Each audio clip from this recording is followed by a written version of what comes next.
রোদেলার বাবা ইন্ডিয়া থেকে যে জিনিসপত্রগুলো এনেছে আপনাদের সাথে একটু পরে শেয়ার করতেছি, আগে স্কুল থেকে ঘুরে আসি। হ্যালো এভরিওয়ান, আসসালামু আলাইকুম, welcome back to my channel Rayan Islam Rodela. সকাল সকাল রোদেলাকে নিয়ে স্কুলে চলে গেলাম, আর স্কুলে হচ্ছে টিফিনের সময়ও হয়ে গেল। রোদেলা আগের দিন হচ্ছে আমি বিরিয়ানি রান্না করেছিলাম, সেই বিরিয়ানি দিয়েছি, ও ঠিকমতো খেয়ে নিল। আর সবাই কি সুন্দর মতো খাচ্ছে, আর আমারও সেই স্মৃতিগুলো মনে পড়তেছে যে আমিও একসময় টিফিন নিয়ে আসলে একটা আনন্দই অন্যরকম। তো যাই হোক, আপনাদের সাথে এখন শেয়ার করি। বাসায় চলে আসলাম। তো রোদেলার বাবা হচ্ছে কিছুদিন আগে একটা কাজের জন্য মানে বর্ডারে গেছে, ইন্ডিয়াতে যায়নি, ইন্ডিয়ার বর্ডারে মানে বাংলাদেশের লাস্ট মাথায়। তো ওইখান থেকে রোদেলার জন্য অনেকগুলো চকলেট আনছিল। তো এই চকলেটগুলো কিন্তু অলরেডি অনেক খাওয়া শেষ হয়ে গেছে, তারপরে আপনাদের সাথে ভিডিও করা। তো দেখতেই পাচ্ছেন 3 রকমের চকলেট, কিটক্যাট, তারপর হচ্ছে স্নেকার্স, আর একটা মিল্ক চকলেট ছিল। তো চকলেটগুলো খুবই মজা, অনেক মজা ছিল। তো ইনশাল্লাহ আমিও আল্লাহর কাছে বলতেছি যে আমি ইন্ডিয়া যেতে চাই, তো পাসপোর্ট করতে হবে, অনেক একটা আশা নিয়ে আসি। আল্লাহ যাতে পূরণ করে, দোয়া করবেন আমার জন্য। আর হচ্ছে 2টা নিভিয়া সফট ক্রিম নিয়ে এসেছে, একটা হচ্ছে আমাদের জন্য আর একটা আমার ভাইয়ের জন্য নিয়ে আসছে। তো খুবই কম দামে এই জিনিসগুলো পাওয়া গেছে, অনেকই রিজনেবল ছিল।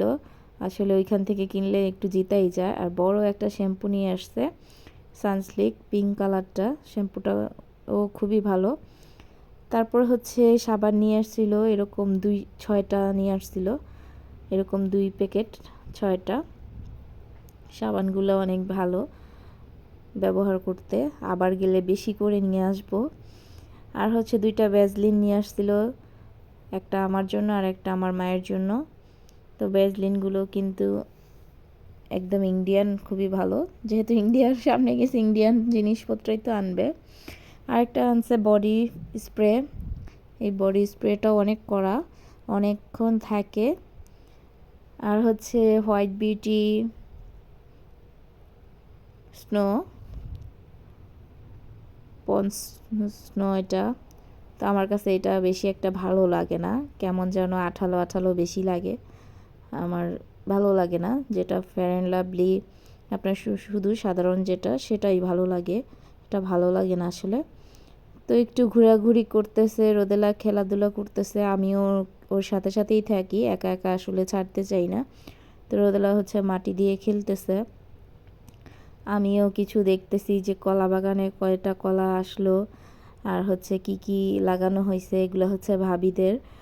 তো খুবই সুন্দর লাগে আসলে, গ্রামের প্রকৃতিগুলো দেখতে অনেক চমৎকার। তো আমি তো দেখতেছি যে এখানে কত লার্কি খড়ি পড়ে থাকে, আর হচ্ছে ঢাকায় তো কিছুই পাওয়া যায় না, ওখানে নাকি গ্যাসেরও প্রবলেম হইতেছে। আর এখানে তো অনেক, কিন্তু আমি সিলিন্ডারেই রান্না করি, গ্যাসেই রান্না করি। ভাবতেছি একটা লার্কির চূড়া করব, তো করে টুকিটাকি আর কি জোলাপাতির মতো করে রান্না করব, আর আপনাদের সাথেও শেয়ার করব। তো চুলাটা কে বানা দিবে সেটাই তো ভাবতেছি, কে বানায় দিবে। তো এই যে দেখেন কলাগুলো কিন্তু আর কিছুদিন পরেই পেকে যাবে, আর তারা হচ্ছে এমন মানুষ, আমি যদি এখান থেকে কলা সবগুলো কেটে নিয়ে যাই আমাকে কিছুই বলবে না তারা।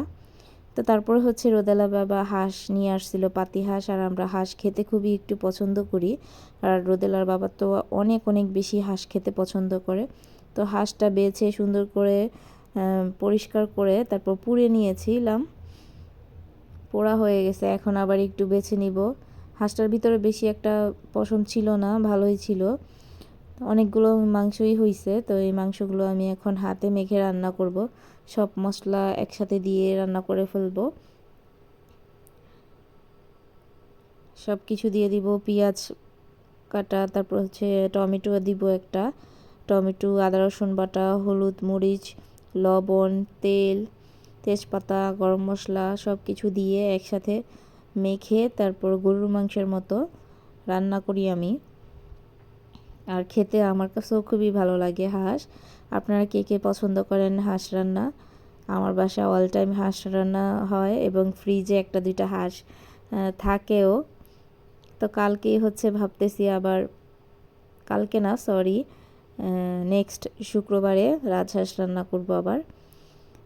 তো এই তো দেখতেই পাচ্ছেন কালারটা কত সুন্দর হয়েছে। আর ভাবতেছি খোলা জালি পিঠা বানাবো।